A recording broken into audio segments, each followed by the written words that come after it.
জীবনটা যদি নায়িকা শাবানা ম্যামের মতো হতো তাহলে সেলাই মেশিন চালাতে চালাতে গার্মেন্টসের মালিক হয়ে যেতাম। জীবন তো আর সেটা না। সেলাই মেশিন যদি সারা জীবন চালায় তারপরও একটা দোকানের মালিক হওয়া যাবে না। গার্মেন্টস তো অনেক দূরের কথা। হ্যালো এভরিওয়ান, আসসালামু আলাইকুম। কেমন আছেন সবাই? আশা করি সকলে অনেক ভালো আছেন। আলহামদুলিল্লাহ, আমিও ভালো আছি।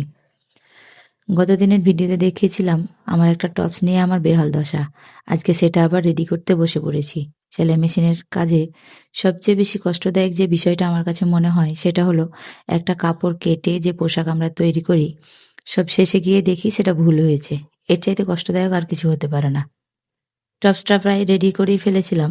শেষ সময়ে খেয়াল করলাম নিচের অংশের কুচিগুলো আমি সম্পূর্ণ উল্টোভাবে জোড়া দিয়েছি। যে কারণে আবার সবগুলো কুচি ছিঁড়ে ফেলে আবার আমাকে জোড়া দিতে হয়েছে। টপসের নিচের পাটের যে কুচিগুলো উল্টোভাবে সেলাই করেছিলাম সেগুলো আবার পুনরায় খুলতে হয়েছে।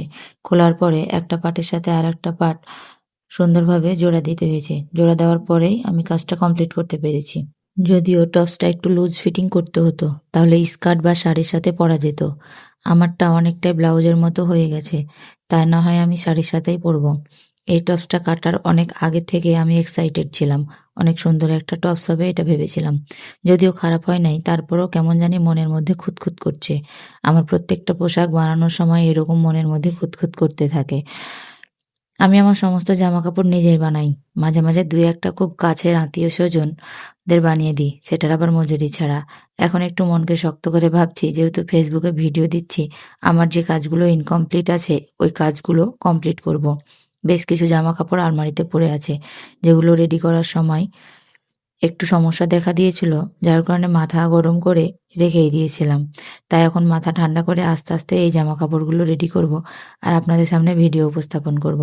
বাই দ্য ওয়ে, গল্প করতে, করতে আমার টপসের নিচের অংশে প্রায় কুচি দেওয়া শেষের পথে। কুচি দেওয়ার পরে আমার টপসের হাতায় কিন্তু আমি রাবার লাগিয়েছিলাম। যে কারণে ভিডিওতে হয়তো কেমন লাগছে জানি না। তবে টপসটা আমার অনেক সুন্দর হয়েছে। একটু লুজ ফিটিং হলে এটা স্কার্টের সাথেও পরা যেত। যাই হোক, আজকের মতো এ পর্যন্তই। সবাই ভালো থাকবেন, সুস্থ থাকবেন। হ্যাঁ, আরেকটা কথা বলতে ভুলে গেছি। ভিডিও শেষে এই টপস এবং শাড়ি পরে ২-১ টা ভিডিও জুড়ে দিব। ভালো লাগলে অবশ্যই লাইক করবেন, কমেন্ট করবেন এবং শেয়ার করবেন। সবাই ভালো থাকেন, সুস্থ থাকেন। Tata and take care. দেখা হবে আবার কোনো নতুন ভিডিওতে। আল্লাহ হাফেজ।